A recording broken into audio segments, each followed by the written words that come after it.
एक सवाल है, आकृति से संबंधित है। असंगत आकृति को छांटिए। ये आकृति दी होंगी ए, बी, सी और डी।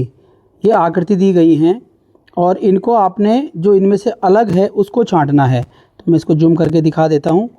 कभी भी जैसे ए में देखो सीधी सीधी लाइनें हैं और इसमें भी, लेकिन इसमें एक लाइन टेढ़ी है। लेकिन आप सोचोगे कि ये उत्तर सही है, लेकिन ये गलत है।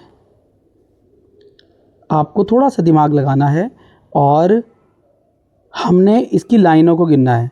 पहले वाले में 1 2 3 4 5 लाइनें, दूसरे में टेढ़ा मेढ़ा नहीं देखना इसको, दूसरे में भी हैं 1 2 3 4 5 लाइनें और तीसरे में है 1 2 3 4 5 6 लाइनें और चौथे में है 1 2 3 4 5 लाइनें।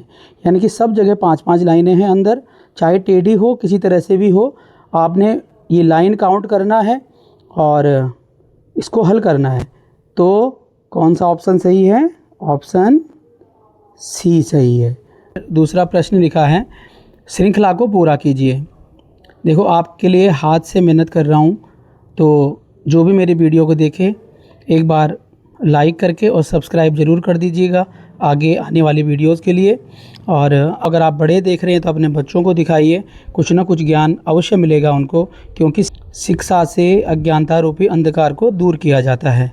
और यदि आप अभी समय पर अच्छी शिक्षा ले लेंगे तो आगे जाके आपको कहीं भी कोई समस्या नहीं आएगी।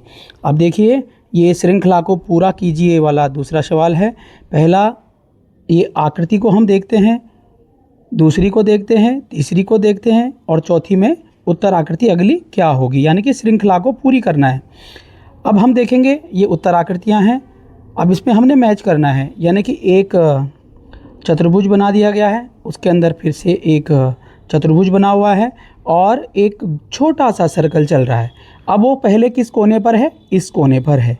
तो ये इस तरह से, यानी कि एंटी क्लॉकवाइज चल रहा है। देखो पहले यहाँ पे है, तो फिर ये कहाँ पे आएगा? यहाँ पे आ जाएगा। फिर कहाँ पे जाएगा? फिर यहाँ पे जाएगा, फिर यहाँ पे। तो इस तरह से ये अगली अगली आकृति में बदलते रहेंगे। देखो पहले यहाँ पे था, अब दूसरी आकृति में यहाँ आ गया है। देखो यहाँ पे आ गया, यानी कि पहले यहाँ से यहाँ आ गया। अब फिर कहाँ जाएगा? इस कोने पे जाएगा। देखो तीसरे में इस कोने पे। अब आप समझ गए होंगे चौथे में किस कोने पे जाएगा? चौथे में इस कोने पे चला जाएगा। तो जिस उत्तर आकृति में यहाँ पे गोला होगा वहाँ पे चला जाएगा। अब आपको ध्यान देना है बस इस चीज़ का। अब ये इससे थोड़ा सा आगे है लेकिन बीच में है, बीच में ऊपर कहीं नहीं चल रहा है। फिर ये इस वाले पे है तो ये भी नहीं है, ये यहाँ पर है तो ये भी नहीं है। और डी में हम देखते हैं कि डी का यहाँ पर सर्कल है छोटा सा, तो ये वाला हमारा उत्तर सही है। तो आशा करता हूँ आपकी समझ में आ गया होगा और आप इस तरह से अपने हाथ से भी कुछ क्वेश्चन आकृतियाँ बना सकते हैं और उसको हल कर सकते हैं। जितनी आप मेहनत करेंगे उतना आपको फल अच्छा मिलेगा, मीठा मिलेगा और आप सफलता को हासिल करेंगे। तो मेरी वीडियो को लाइक कर दीजिएगा और सब्सक्राइब करके शेयर कर दीजिएगा।